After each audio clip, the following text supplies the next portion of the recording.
नमस्कार, मी हरिश्चंद्र रामभाऊ सुद्रिक, राहणार कोपर्डी, तालुका कर्जत, जिल्हा अहमदनगर।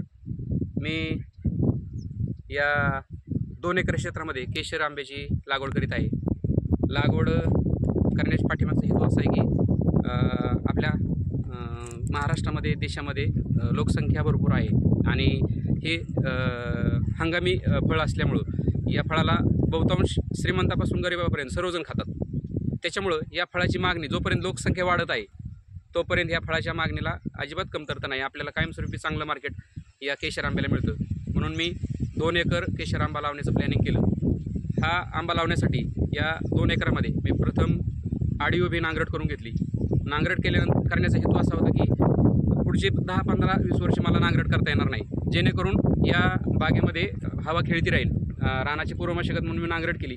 नांगरट केल्यानंतर त्याला काकऱ्यापाळी घातली आणि 15 बाय 15 वरती त्याचे दंड पाडून घेतले। आता दंड पाडणे आणि 15 बाय 15 वरती लागण करणे याचा उद्देश असा होता की 15 बाय 15 वरती हे बागायती क्षेत्र आहे, म्हणून आपण काय केलं की चांगल्या पद्धतीचं अंतर ठेवून झाडाची कॅनॉपी चांगली डेव्हलप व्हावी, झाडाचा विस्तार चांगला व्हावा, शाखीय विस्तार चांगला व्हावा म्हणून 15 बाय 15चं अंतर ठेवलं आणि या प्रत्येक झाडाला असा दंड पाडून घेतला। दंड पाडल्यामुळं काय होणार आहे की पाणी सुरुवातीच्या काही काळामध्ये झाडं लहान असतात, नाजूक असतात, त्यांच्या मुळ्यांचा विस्तार होण्यासाठी त्याला भरपूर पाणी मिळणं अपेक्षित असतं। म्हणून आपण काय केलं, प्रथम दंड पाडून घेतले आणि त्या 15 अंतरावरती ह्या झाडांची लागण केलेली आहे। या झाडांमध्ये 2 एकरामध्ये ही 15 बाय 15 वरती लागण करून त्याला पाणी दिलेलं आहे। त्यानंतर मी काही दिवसांनी त्याला ठिबक टाकणार आहे। आंतरमशागत करून काही दिवस आपण आंतरपीकसुद्धा घेणार आहोत। याच्यामध्ये मी हरभरा पेरलेला आहे।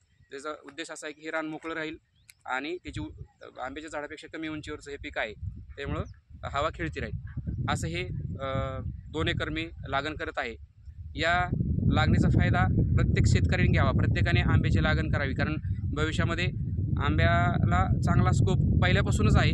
आणखीसुद्धा काही वर्ष या आंब्याला अजिबात अडचण नाही। आंब्यापासून प्रक्रिया उद्योग पण चालू आहेत, त्याच्यामुळं आंब्याचा पल्प किंवा लोणचं, कैरी ह्या सगळ्या गोष्टीला सुद्धा या आंब्याचा वापर होतो। म्हणून जास्तीत जास्त शेतकऱ्यांनी या पद्धतीची लागण करावी अशी मी विनंती करतो। धन्यवाद।